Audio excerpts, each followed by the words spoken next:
मनसे नेते संदीप देशपांडेंकडून जितेंद्र आव्हाडांची एक audio clip tweet करण्यात आली आहे। क्लिपमध्ये आव्हाड आणि मल्लिकार्जुन पुजारी यांचा संवाद या ठिकाणी रेकॉर्ड करण्यात आलाय। जाऊ दे मरू दे तिला, तू कशाला बदनाम होतो, असा क्लिपमध्ये संवाद आहे। 4 वर्षांपूर्वीची ही ऑडिओ क्लिप ट्विट केली असल्याचं आव्हाडांचं म्हणणं आहे। व्हायरल ऑडिओ क्लिप ही खरी आहे का याची पुष्टी TV9 मराठी करत नाही। हॅलो, हाँ सर बोला। कोण? पुजारी मल्लिकार्जुन, तू कुठल्या तरी एका माणसाला ब्लॅकमेल करतोय ते कुठल्या तरी एका पोरीवरनं। तुमच्याकडे आले का साहेब? अरे माझ्याकडे नाही, ते शरद पवार साहेबांनी प्रफुल्ल पटेलकडे गेले। साहेब ब्लॅकमेल करत नाही साहेब, ती मुलगी आपल्याकडे न्याय ती काहीतरी करतो, नको ते उद्योग। मी काय केलं साहेब? मी त्याला थोडी ब्लॅकमेल केलं।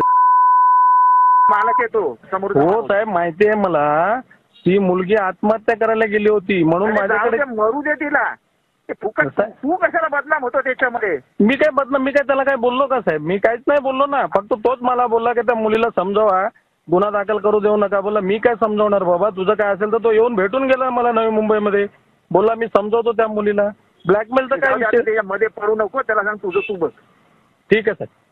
तुम्ही परवा शपथ घेतली की आम्ही महिलांवरचे अत्याचार सहन करणार नाही, मग तुम्ही एखाद्याला सांगताय त्या ऑडिओ क्लिपमध्ये की तू गप्प बस म्हणून, आणि ती मरते तर मरू दे, ही कुठली मानसिकता आहे?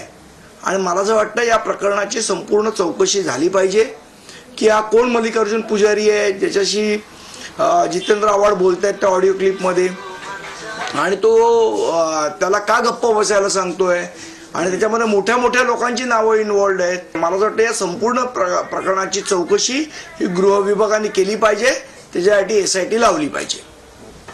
हे क्लिप जे आहे त्यांच्या म्हणण्याप्रमाणे की 4 वर्ष जुनी आहे। नाही, जुनी असेल तर काय त्याचं गोष्ट संपली का ती?